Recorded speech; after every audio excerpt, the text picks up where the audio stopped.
terrible. Chad was supposed to start it. So I was not a fan. All right, episode 59. Oh, it's 59. Oh, go ahead. You did it. Oh, sorry. No, it sounded like you had something way better lined up. Hey, 59. All right. All right, go ahead. All three bros here today.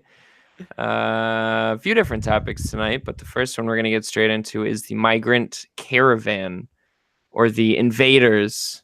Right, Cyril? Listen, how do you feel about it? This is you.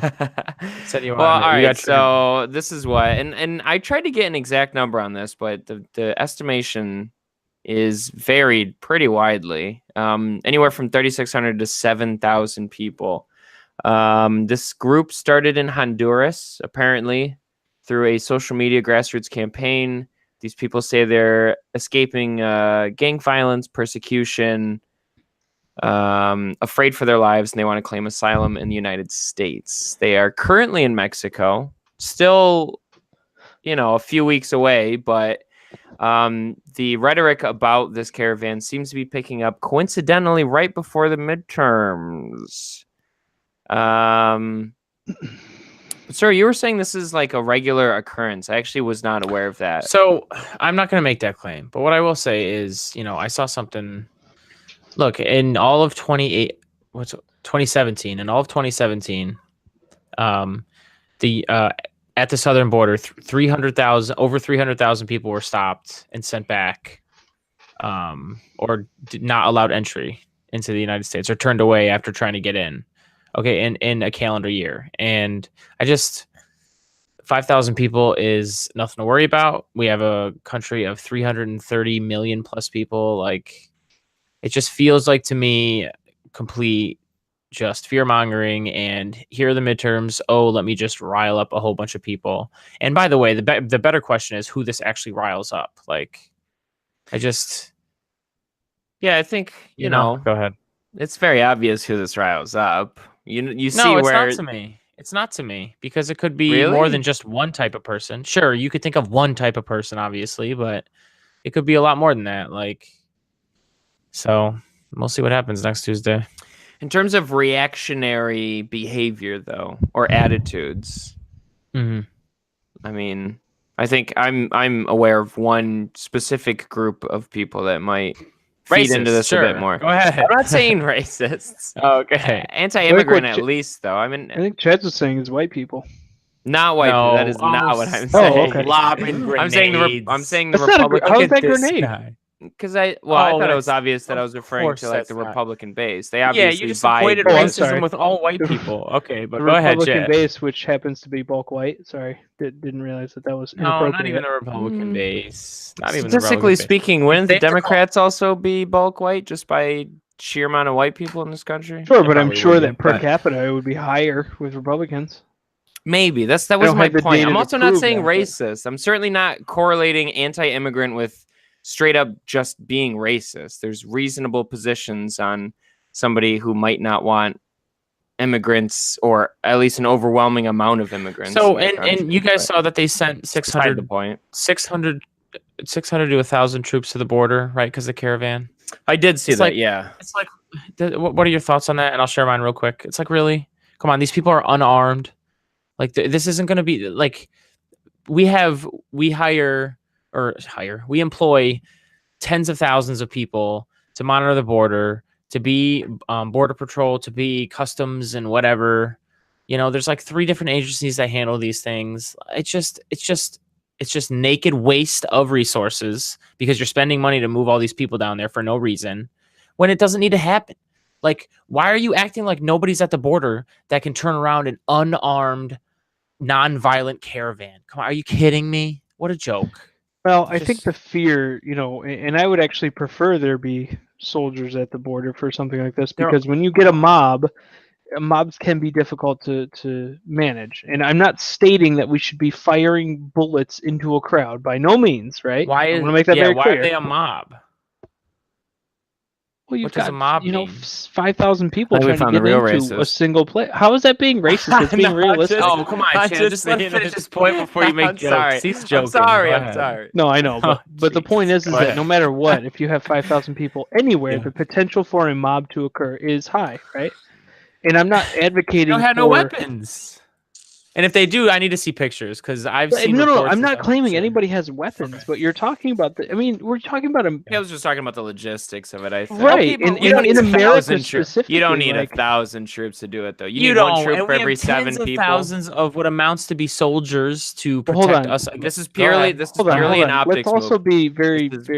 I'm not arguing that. I also agree with you that it is an optics move. The anti-immigrant hard-on going because the midterms are right around the corner. Again, 100%. I hear you. But if I'm a military advisor and Donald Trump is asking me, hey, I want to send troops to the border, how many do I send?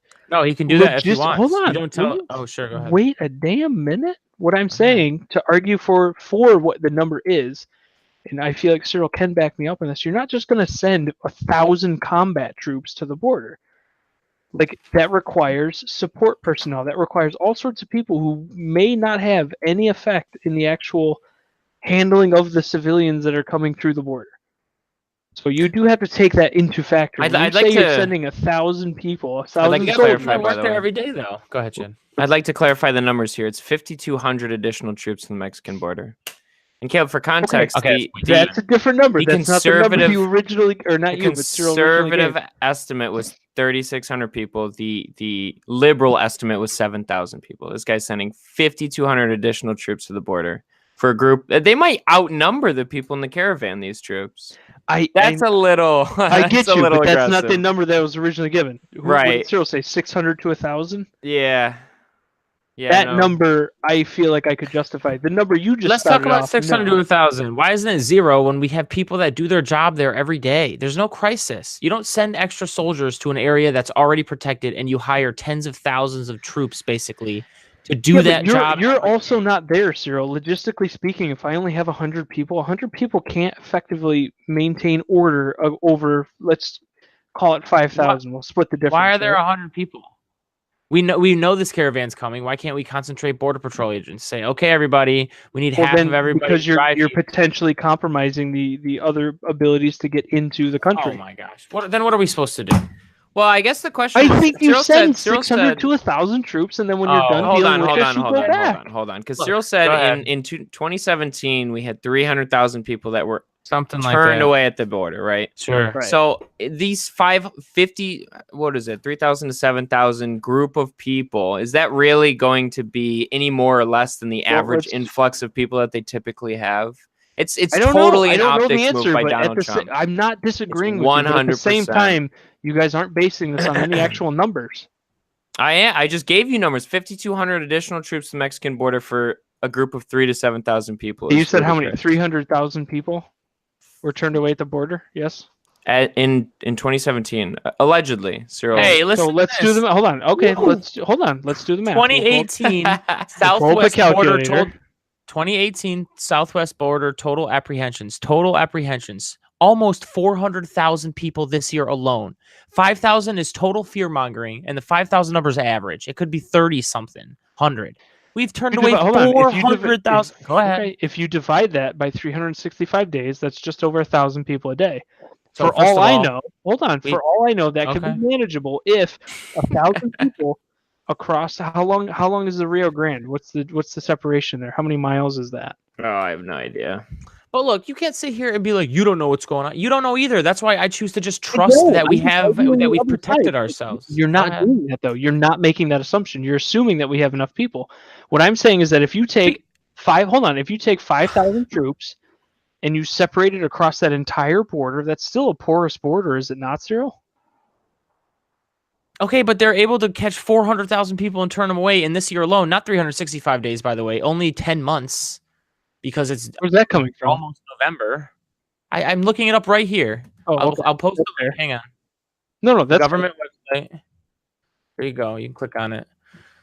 See, I mean, how many troops are working on the border at any given time regularly? That's the question you need to ask. Oh, excuse me. Okay, there's two numbers here. There's been 400,000 total apprehensions of people at the southwest border in the fiscal year 2018, which is Caleb is correct, is a year because fiscal year starts in it's so stupid. It starts in October or something. Yeah. Okay. Anyways, so in the fiscal year 2018, which was a full year, 400,000 people apprehended, and then 125,000 people inadmissibles, so turned away. I assume is what that means. Yeah, inadmissibles. So I mean, come on, 5,000 people, yo. Also, I think the greater point here isn't about like the specific semantics about the regular amount of troops at the border versus the regular amount of people coming through. I think it's easy to assume here that it's purely an optics move. Trump is trying to look good to his base, to rally for the cause for the midterms. Right. What I'm trying to say, Chad, specifically is that if the original number that was given, the 600 to 1,000 troops, I could understand if you're going to station them to be ready to receive potentially anywhere from 3,000 to 7,000 people at one location. I get that move.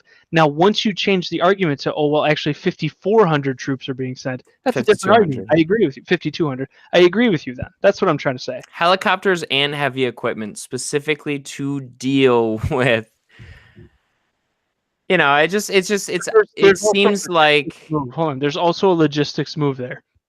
And Cyril, you should know this from being in the military yourself.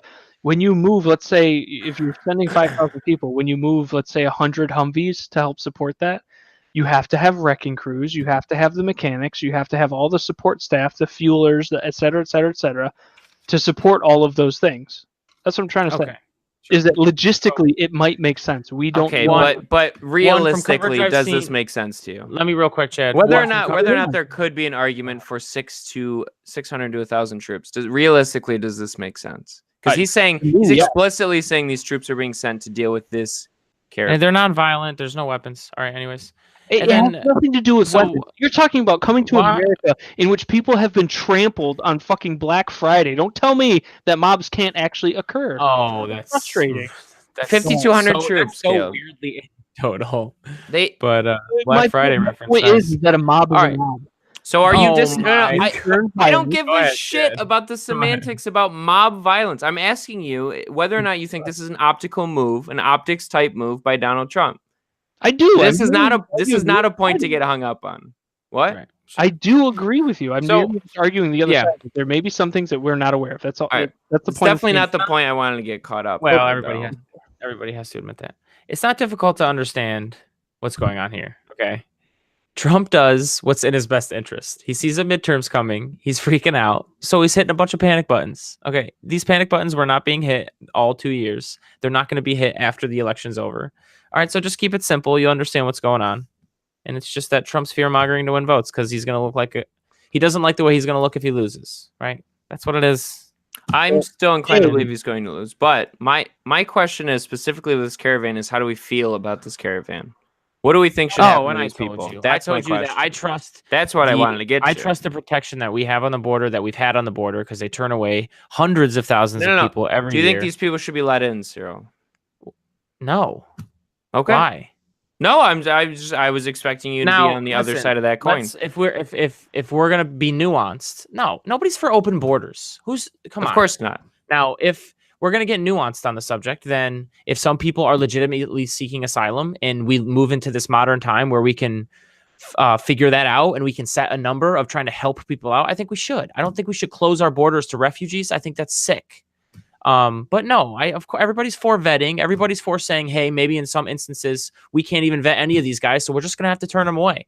And are there some people in that group that are good people who I wish we could help? I do, but how do we figure that out? So it's that simple, yo. Come on. Okay, so I guess I'm on the same page. Caleb, how do you feel about This is my frustration with the United States government, not just with the current presidency, which also does a terrible job at the same thing. And that is that if you know this is coming, and I'm making assumptions here, why aren't we sending a government envoy there to start interviewing these people and figure out what the hell is actually going on? Like we have a decent relationship with Mexico. We can go to Mexico and say, hey, can we please go down there and at least interview some folks and figure out what their goal is and to see if there's anything that we can do to help appropriately. Can I ask you a question? Sure. Do you think that if you were the president of the United States, that you would have the power to be able to reach out to those journalists who do that work every single day, year round, in every corner of the world, and you could probably figure out? I'm just challenging the idea that that some people aren't doing, that could share that information with us, aren't doing hard work to figure out what's really going wrong in these countries. I'm not trying to disparage those who are. No, I'm not saying you were. I'm just asking you, do you think you could, Is that? Do you think there's journalists there? Yeah. Go ahead. You got to let me finish my statement. I'm not trying to disparage those individuals, but no, I would not reach out to those journalists. I would send a separate government envoy because I know what their incentives are, and their incentives are to report to me the absolute 100% fact. I'm not trying to say, and that's what I'm trying to say. I'm not trying to disparage the press. All I'm saying is I know you aren't. prefer to have somebody from my government who is a professional interviewer, or not interviewer, like a census taker, I don't know, something like that. Somebody who knows how to do these things, how to organize this information properly, and how to start maybe even trying to vet some of these folks, because some of them may have legitimate justification for asylum, for refuge from their government.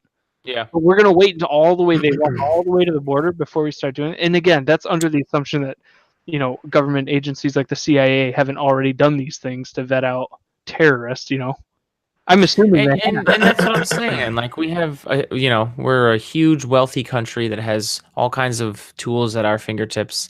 Like, people are doing all this work in some way, somehow.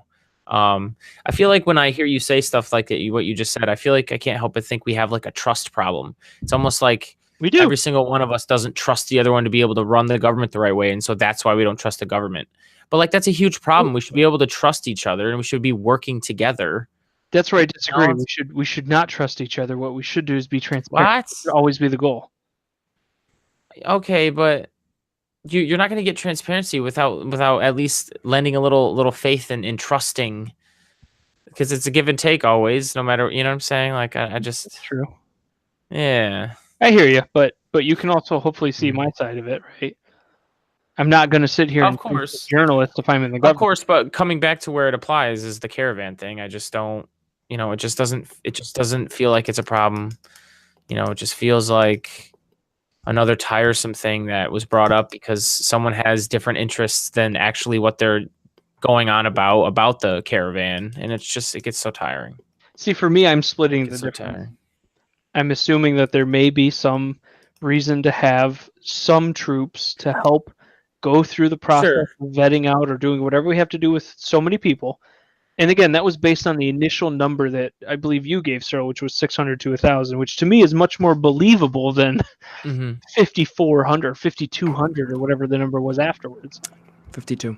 And look, that's me also, and you're right, and that's me also admitting that I distrust this administration. But I would challenge that we can go on a podcast and I can tell you the 2,000 reasons why I distrust this administration, because the Washington Post has been logging their lies every time they do. But, it's more than just splitting that. hairs. It's more than your beef right now, and I understand it 100%, is this administration. What I'm merely stating is that we're talking about distrust in government. This has been going on since, JFK was shot.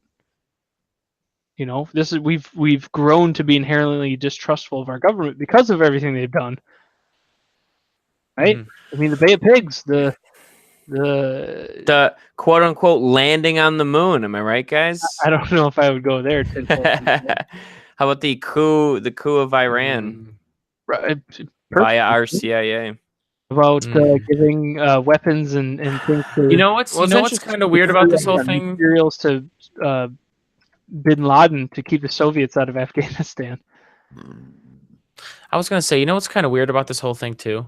I saw a report the other day. I think I was watching NewsHour on PBS or something, and there was a report that since immigration has been ticking back up since last spring when it was at like historic lows, Trump has been like flipping out and been really upset and been like, you're not doing your job, and taking it out on people. And I can't help but sit here thinking, like, Trump is so linear and such an inside the box thinker that it's just like, dude, there can be other countries that are next to you that have huge problems, regardless of whether, you want to keep them out or not. And that influx can ebb and flow. Like, he just is so, it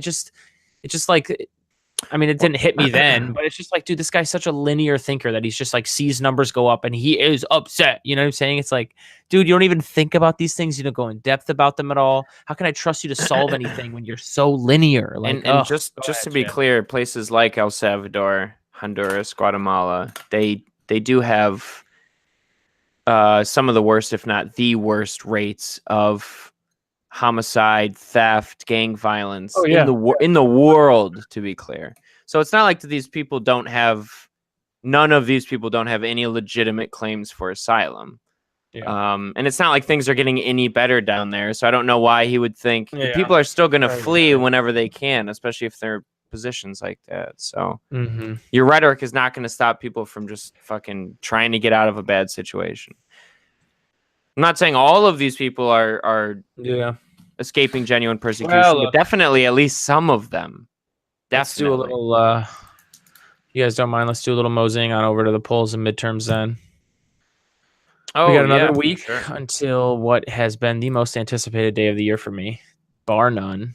I want to point out to anybody that to this, Cyril is the type of person that is taking the day off of work just to stare at the TV and the polls all day. A bunch of my friends are too.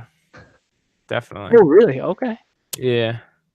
I will be, people are coming over. It turned into like me actually throwing a party, and people are coming over. Now, I had to set rules for the party. There's no partisanship. There's only. I've been looking forward to this day only for the numbers. This is the one day. Oh, midterms. Not care party for the midterms. Yeah, gotcha. Yeah, like, people coming over. We're chilling. And this is the one day where like I don't care about policy. I've heard policy all year long. I'm just interested in seeing how it all plays out. So I don't want any of my friends coming over and getting into weird arguments. I just want to see the numbers roll in. And if you bother me with that, I throw you out. And I've made that clear. So just want to see the numbers roll in. So, but here's the first thing that I want to break it down for us. We haven't even this whole year, not break it down for you. That's 6 hours, but the whole year we've gone. It's an election year. We haven't really talked anything about the polls. It kind of sounded like, at one point, I can't remember who I was talking to, but someone made a comment where like it sounded like they were a little disconnected from the polls. So what's actually going to intrigue me is you two, have you heard of any races, whether it be in the House or the Senate or governor or whatever, that has anything caught your eye and you're kind of like wondering who's ahead in the polls or not? Like, is there any race that's caught your eye and you're like, hey, is this guy in the lead or is this guy? The only one I would know of is Beto O'Rourke, and I know that he's probably going to lose to Cruz, or he's not been doing well against Cruz. So. He is not. He has right now literally He has a 1 in 5 chance of winning against Ted Cruz. I feel like that's higher odds than I would have given him to begin with. Well, Ted Cruz. Oh, he's run a great campaign. Slime ball, though. To be fair. So what's interesting about the Texas and Texas races in general is this Texas Senate race and obviously Texas governor race. They're statewide races, so it's the same electoral map for both of them. But Beto O'Rourke is polling like 6-7 points better than the Democratic candidate for governor. So that means he's winning over a lot of people. He's run a good campaign. He just is running in Texas, and so And another comment I want to make about this: there's been a lot of news reports. You can look them up yourself if you want. The numbers that are coming out of Texas.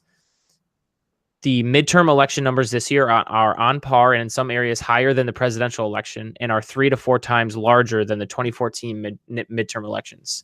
Now, I've seen, and let me say, in that way, I can see something weird happening where the polls or anything can't really capture what's going on, regardless of what's going on. So in that way, maybe Beto, if a whole bunch of electorate turns out that wasn't really getting phone calls to be polled, turns out he could win.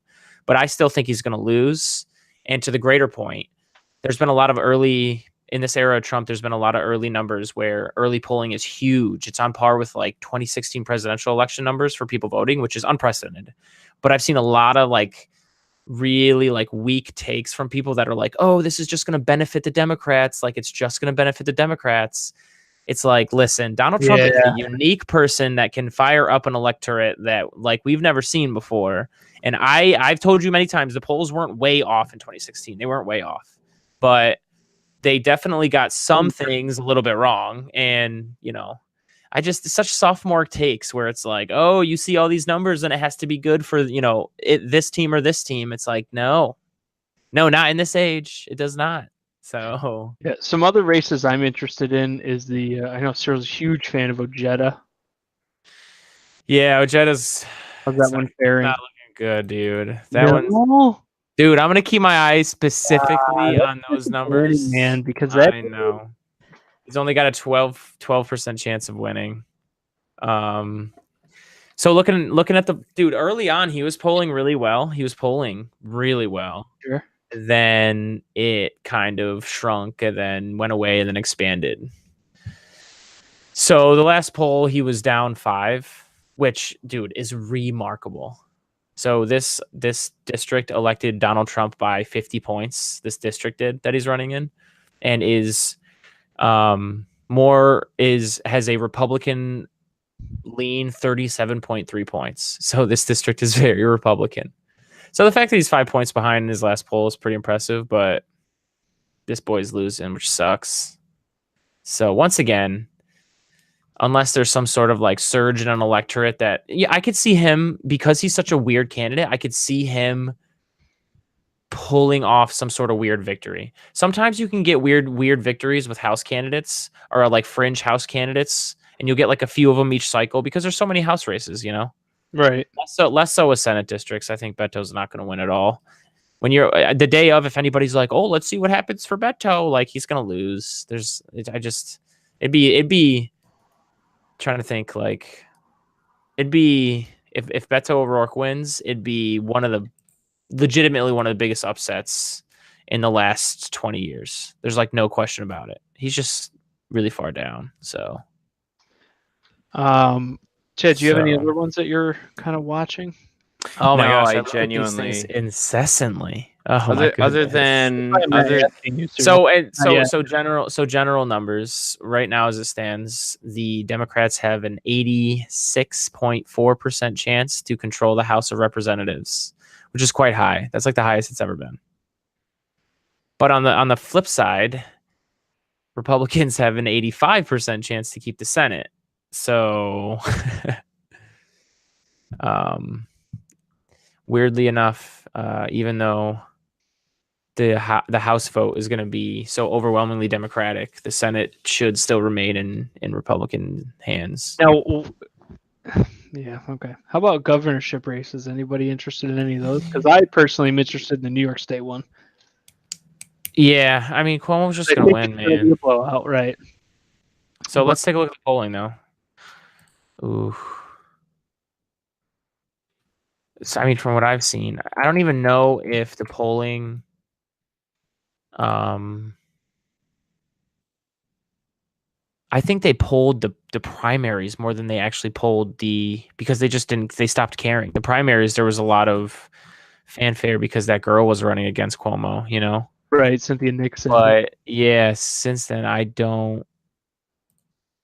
there actually might not be any polls for the New York governor race. There is not. That's not right. For me, I want to see how many votes are taken from the Democrats and from the Republicans by the two, the Independent Party candidate and the Libertarian Party candidate. I want to see what kind of effect it has, because it's not very often. Yeah, last New York governor poll, Cuomo 58%, Molinaro 35%. Really quickly, that's a total of 93% of the electorate, right? So that's only 7% left over. I mean, to be fair, if the rest of that whole 7% votes and some third-party candidate gets 5 or 6%, that's pretty significant. But that could be undecided voters too, because it's just a poll. And also, it's really hard. Polling is pretty good for capturing a lot of, trying to put some sort of finger on the pulse of what the parties are doing and where people are thinking about as far as voting for like the major parties. But polling never, you're not going to get third party polling. I mean, you'd be hard pressed to find a third party candidate who had a huge surprise upset victory in any race in political history in modern polling times that like was polled, because usually if they're fringe candidates and it's a huge upset, like it just, you know what I'm saying? Like they just, right. Those things happen in areas that don't get polled. So how much will it hurt Mark Molinaro or Andrew Cuomo? Because realistically, I mean, I hope it does. The alternate vote for the Republicans is a libertarian vote, and the alternate vote for the Democrats really is that independent. I mean, you do have a Green Party candidate, but and you know what is one thing you can say about early number surge voting coming in? No, the one thing that everybody can agree on is we have no idea what's about to happen, because we've never seen numbers like this in a midterm election in modern times at all. So we can talk about the polls all we want. I have a stronger belief that they might be way off this year because of the weirdness of Trump and how he just fires up everybody, even in an off, like usually midterms, nobody cares. Like even the president's own, or even the opposition party, like they definitely get a surge in enthusiasm, but there's still like, there was still a smaller amount of Republicans that voted in all of America in 2010 than there was in 2008, a presidential election. It's just that so many less Democrats voted too. It's just that Trump motivates everybody to be like, oh, damn, I got to vote. So, Right. So that's what makes next Tuesday so exciting for me. Like, it's because of the age of Trump that it's like, who knows what'll happen. So usually in a normal election year, which most governor election years are off years, these numbers, I believe them, like 58 to 35 for Cuomo to Molinaro. Like, okay, I believe that. But who knows about all the excitement that could push, let's say, a Larry Sharp up to 10% of the vote, because like that doesn't get polled, and these numbers are like off the charts for participation. So who knows? So it'll be fun to see. Go ahead. I go back to the election for the president with Clinton. I mean, Ralph Nader fucked up Bush's chances of winning the presidency. If you go Ross Perot in 92. I'm sorry. Ross Perot. My apologies. Mm-hmm. You're correct. But for me, when you talk about third-party candidates, that's always the effect I want. I don't agree with that. I think third-party candidates generally will. I mean, we can argue this or that, but I think third-party voters or third-party candidates rip off the like a certain kind of voter that could really break either way a lot more than you might think. I don't know that like you could definitively say a Ross Perot is why Bush lost. I don't think you can do that, you know? Well, generally speaking, right, if Molinaro gets 10% less of the vote and Sharp gets that 10%, you can decide. So I got you, but take your boy as an example. I voted Libertarian in 2016, and wow, I do not lean right. That's what we can say about that. So and that's fair, but I think it's, yeah, you're right. But that's using the one example. That's a little rare. It's anecdotal. It's absolutely anecdotal. But I'm just saying. So for me, Libertarian leans right. Right. What I'm interested to see is so Molinaro polls. Go ahead. What's he polling at right now? Molinaro. Quinnipiac poll, October 18th, had him at 35%. So what if you get to the polls and everything's done and he actually got 30? Don't you want to know where that 5% went? I do. I'm fascinated. It's gonna be a lot of fun next week. Specifically exciting for us because A, we live in New York, obviously. Yeah. B, here in New York, we don't get a ton of those. I feel like it's pretty decisively Democrat for the most part when you're talking about the big state races. So it's interesting to see. But I'm telling you right now, not everything's on the table. That's not how politics works. But this year, because these numbers, I don't really know what to make. I don't want to say but from what I've seen over the years, I don't really know what to make of it. So I just think if anybody acts like anything's definitive, they're probably in for a rude awakening. Like if anybody wants to say like, see, this is the kind of year that like from the polling and from everything that we see, Beto O'Rourke should lose. But for anybody to come up to me and say Ted Cruz will win and it's 100%, I'd be like, ooh, like, I don't like. That's a statement you might eat. That's a statement you might eat. You have to be careful. Like you never know with these things. So, and specifically most of the news stories and there was other states too. Nevada was one of them, but specifically a lot of the news stories I saw for like a surge in early voting numbers was in Texas, especially because Texas has a no excuse early vote. So you don't have to have an excuse. You can just early vote if you want, if that's what you choose to do, which is awesome and everyone should do. But so they do that for like a week before the election. So they like pull these numbers and there's such high numbers. And that could just be because Beto's a good candidate who pulls people, who knows? Who knows? I'm fascinated. We'll see what happens. I'll be driving down to the Hudson Valley that day, but I will be looking at my phone looking for Cyril Dunham updates all day. Real quick. Are you gonna early vote then, or? No, I'm voting in the morning. First thing in the morning. Oh, fair enough. Fair enough. We all should. I hope you do. No, it's not like you have to wait until 9 o'clock. Wait, I didn't know if you guys are gonna be completely out of town already. You're tripping on the day of. You're voting and tripping. Driving? Yeah. Yep. Okay. Oh, I can text you if you want me to at night. I don't just know to let you know what's good. Coworker that I'll be driving with. I don't think they'll have any interest in listening to NPR radio the whole way. Oh, I can text you.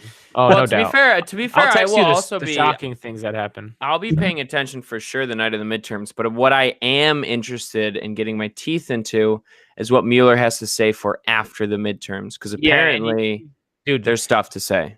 You know that he followed protocol. Yes, he did. Justice Department does, and stayed muted As they should. 2 months, as they should. I agree.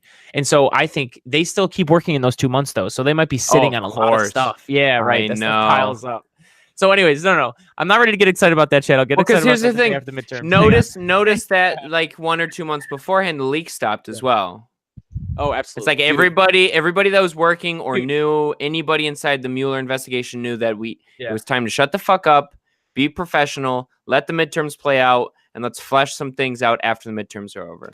Well, either that or like they were like, hey, in this 2 month span, take all the vacation you need. Because I don't want anybody working. I want everyone to shut anything. Just whatever gets people to stay quiet. Right. Take your vacation. Get the hell out of town. Yeah. Especially after the last 2 weeks of listening to what Donald Trump's had to say on the campaign trail, on the stuff that he's fear-mongering on about. And thinking about who works for him and how many times they've leaked over the last 2 years. And to think that this whole apparatus is trying to fight an apparatus where Mueller, nobody leaks, nobody does anything. When someone makes a mistake, I guess Strzok was on the case early on. But once anything even smelled of a conflict of interest, he fires them like... Oh my gosh, this is what fires me up about. Chad, you're right. I'm excited for that too. I haven't thought about that in weeks, but I'm excited for the day after the midterms. It's going to be interesting. I don't know if it'll be the immediate day after, but it'll be the following week after. Yeah. The nuanced numbers I told you, Democrats have an 86% chance to win control of the House, according to 538. Average seat gain is 39 seats, which they have the number a little higher than some other sites. Like they have more of a blue wave. The 80% margin, so 80% of things that will happen inside their forecast is from Democrats gain 20 seats and still don't have a majority, but they're just short. So all the way where the Democrats gain 60 seats. God, so that's the ridiculous number. That's as far as the House. Dude, what are the numbers for the Senate? If you took a look at the numbers, the poll numbers for the House, it is in Pennsylvania, the courts forced the state to redraw their gerrymandered districts. So there's a lot of pickups there for Democrats that are like a lot. I'm expecting the House to flip. What's the Senate look like, though? Senate, the Democrats have a 14.5 around percent chance. Fair enough. Very low. And the 80% range is anywhere from 2 Senate seat pickup for the Democrats to 4 pickups for Republicans. So it's inside the 80% window where Republicans could pick up as like right now, the average is 1 seat gain. So right now we could see a House of Representatives that waves blue and goes for the Democrats in big numbers even, and the Republicans could still up their Senate, which would make for a whole 2 years of fireworks, man. Oh, geez. Dude, imagine though, much like the expectation that the Senate's going to stay red, imagine much like Trump's election that both go blue. That would be... I mean, regardless of your politics, that's just going to be so it's going to be a show. I know. I said also that numbers that we're seeing, it's anybody who tells you that they know what's happening is silly. Anybody who ever does that is silly, but especially now with the numbers we're seeing that are unprecedented. But I will say there was a big question before a lot of this bulk polling came out this past summer as midterms were heating up. There's a big question that, hey, a lot of these old Democratic, like Midwestern firewall states that Trump won, even some of them big time, were they going to stay Trump, or was the typical political routine going to happen where things shift back the other way after, a wave like Trump happens or something like that? And they are. Like in Ohio, the Senate race is not even a contest. Trump won that state by, I think it was more than 10 points. It's the Democrats running away with it. In Michigan, Trump won, Democrats running away with it. In Wisconsin, Trump won, Democrats running away with it. In Minnesota, it was really competitive. Both Democrats are running away with it. In Florida, where it was really competitive and usually always is competitive, the Democrat actually has a comfortable lead. In Arizona, the Democrats are having a comfortable lead as well for flipping that Senate seat. Missouri, the Democrat has a comfortable lead. So just a lot of weird things are happening in the political world. I feel like we might, and this is a hot take a little bit, but we might look back on this time where Trump finally entered the scene in 2015 as a big realigning of who identifies as a Democrat, who identifies as a Republican, who actually the biggest thing I see, especially in the numbers of registrations among young people, especially, is most young people register what party? What do you think? Libertarian. Negative. Green Party. No, just no party at all. A lot of young people just don't register a party at all. Oh, really? I Yeah. thought the obvious answer there was supposed to be Just Democrat. independent. That's what I thought. Fair. No, independent. Yeah, we were just trolling what we thought was an obvious answer, but clearly when not. you look, I know you guys. But when you look at the actual numbers, a lot of the times, young people will break to vote Democrat, but they're registered non-affiliated. That's fair. I mean, I'm independent still. Yeah, so am I. And I've been since I registered when I was 18. So. I am going to re-register to Democrat because New York State is stupid, and I want to vote for Bernie in the primary in 2020. Wow, I don't know if Bernie will be in that primary, but I do want to. If he's not, then I'm not voting. Primary. Then I'll just change it back. If he says I'm not running for the day he says I'm not running for president, I'll change it back. Has he not ruled it out? What he has not ruled it out. He has not. In fact, listening to the Joe Rogan podcast with Tulsi Gabbard, that was one of Joe Rogan's questions. Was, hey, if Bernie runs, you're going to be his vice president? She could even run, and I would vote for her. For sure. I want her. I don't want her to run this time. I want her in 2024. I'm throwing that out there. Yeah. So it's always tough to be an incumbent president. It doesn't matter who it is. That's the way the political world works. And I agree. If you rather see someone who has a different idea and has a legitimate shot at like making things better, right? Then you might want them to run in 2024. I don't disagree with that. Right. So that's why I like the idea of Bernie running in 2020 and nobody else, because you don't want to run someone who might be a serious potential contender down the road, who can actually do good things for America. Exactly. But you don't want to just give up. And I think Bernie's a retread that's still fresh. If you ran Bernie, you might win. You might win. Anybody else, you're going to lose. I think anybody else, It's crazy because a lot of the independents that voted for Trump, Bernie might actually be the populace that they're looking for. Yeah. I think the problem is that you've got a Democrat Party, which, no offense, Cyril, I know you're a bit of a fan, but they can't get out of their own fucking way when it comes to these primaries. Oh no, I think we're all very aware of that. Super delegates and that whole process, it's so frustrating. The super delegates aren't enough of. While it's a fucked up situation, it wasn't enough to actually make a difference in whether or not it was Hillary or Bernie. But I do agree that the Democratic Party day one knew that they wanted Hillary. Well, I think they wanted Hillary. That when you're using your super delegates that way, what do you think everyone else is going to do? Go against the super delegate? Like, most people aren't going to do that. I think most people realize that the super delegates are a fucked up situation. I agree with you, but what I'm saying is that from a party perspective, if all the super delegates, which by the way most of them hold a pretty high seat in the party, right, are voting a particular way, that's not really an incentive for you to vote opposite if you truly believe that the other person will do a better job. The incentive really isn't there. Well, right, yeah. I mean, the super delegates, though, I assume are meant to be on the same page. So they're just going to be a reflection of whatever the DNC wants, which was obviously Hillary. Which to me creates that identity, or I don't know what you want to call it, but this situation where it's like, okay, whoever we want to go in, we're going to tell you what you should do. I agree. Who you should vote for. And although the Republican Party, to be fair, on the other side, that just was hot dog shit, having so many candidates try to run for, that was a mess. They at least gave the people of their party the option. Like, look, here are the people that say that they want to run for president. I know there's 18 of them, but they sure did. And you know what? All credit to the voters of the GOP, because from day one, the GOP wanted Bush, and they said, fuck you, Bush. Yeah. They said, no, sir. Did. From day one, he didn't even poll that well. I mean, he did all right, to be fair. But what was soul crushing was watching him do a talk in Florida and him telling people you should clap for that. I was like, dude, stop. You're done. Go home. Oh, yeah, that was pretty rough, man.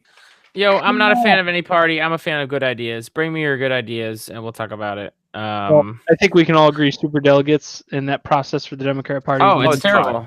And it fucked, but it was going to be Hillary anyway. And when I launch my failed political career, which will happen someday, it won't be in either one of these parties. So that tells you everything you need to know. And really quickly, at partyunified.org. What's that, Kill? When you're done with your failed political career, if it does actually fail, I'm not sure that it will, but if it does, I really think you should consider being like a political strategist at some point in your career. Oh, dude, Or the like numbers fascinate me. Because you're the only person that I know Yeah. that takes the day off to watch the news all day on election day. Dude, it's going to be a pretty fun day. There's no My question only about issue is he's also drowning in liberal tears, so it's a give and a take, really. Oh, I don't drown. Okay. When it comes to economic things, I do. Okay. So, yeah. Just wanted to see what you guys thought. I'm gonna go through this. It's gonna take a little bit. Just bear with me until the end. And actually, before I say this, I want to frame this by this. This doesn't have to be too long. This is a discussion that we've had before, many a time probably. But this is definitely a discussion the three of us have had when people like Alex Jones gets kicked off of Twitter, right? There's a lot of times where we'll have this discussion of where's the line? Can a private company kick anybody they want off? Is it a slippery slope? Blah, blah, blah, blah, blah, right? I just think, and I thought about this a lot in this last week. It matters a lot in this last week because this is all in the last week. We had a man who shot and killed 2 black people at a Kroger in Kentucky. Okay, he did not even know the 2 people he shot. He told a white bystander in the Kroger, quote, "Whites don't kill whites," moved past him and killed these other people. Okay, before he went to that Kroger, he tried to enter a black church and shoot up the church that had a service going on with 8 to 10 people in it. Now so that's just hang on. I told you, just let me keep one going. small detail you messed up though. I had more bullets, but go ahead. No, I'm just saying, like, if you the guy who said he said whites don't shoot whites to was a guy who was a concealed carry weapon holder who drew his gun, I believe. And that's when he said that to him. And I think it was after he had killed the 2 folks, but carry on. Point well made. My point still stands on that quote, which is despicable. Oh, absolutely.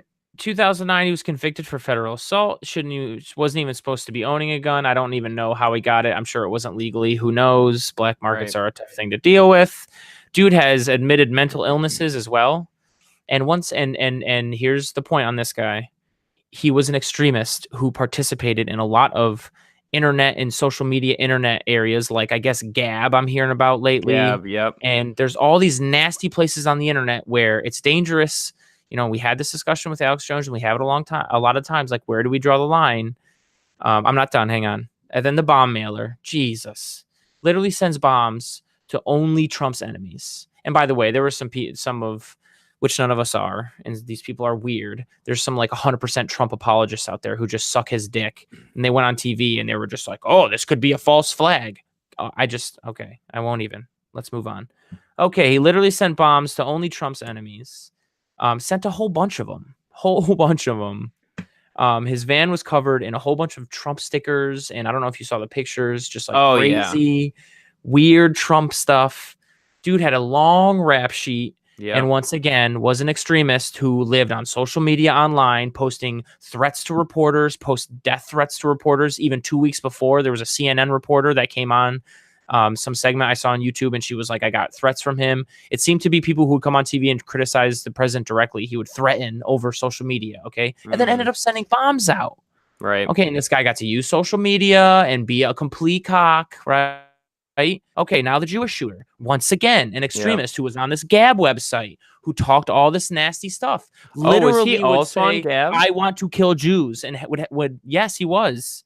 And also, by the way, and we don't know if this is for sure, but he on his thoughts in one of his last thoughts expressed on Gab, he opposed the Caravan and thought that Jews were helping it, so they needed to die.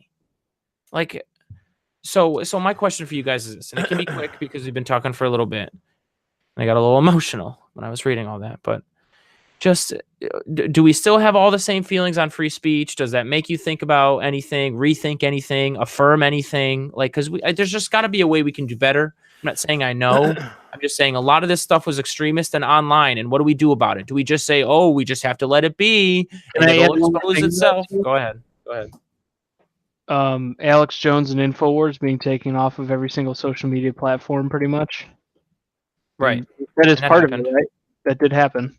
Part of what? That did happen, yes. The whole free speech thing, you know? Right, and that's what I'm saying. InfoWars part of it is, should you be deplatforming somebody who has a different opinion than you?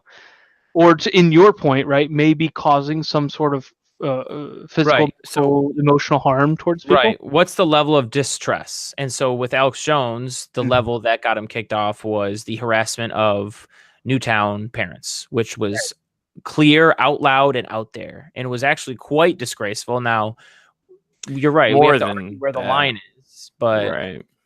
Well, I'm just, if we're going to talk about social media, like I feel like we need to include that as well.